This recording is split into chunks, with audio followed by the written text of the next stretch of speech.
Finally हम हमारे भैया भाभी के यहाँ पहुँच चुके हैं घर ले जाए के लिए। तो बहुत सारा रस्म है ना, तो आप लाइन में बने और मला दिखा पाते।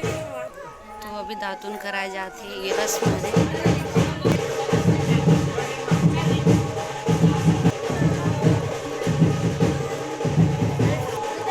तेल कंघी सब किए जाते हैं, तो तेल लगावते हैं अभी।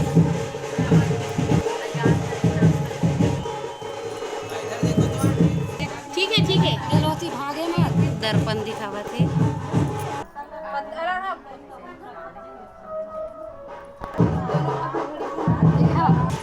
ये जो आटा है, आटा से पहिया के पहला 7 बार छुआया जाता है।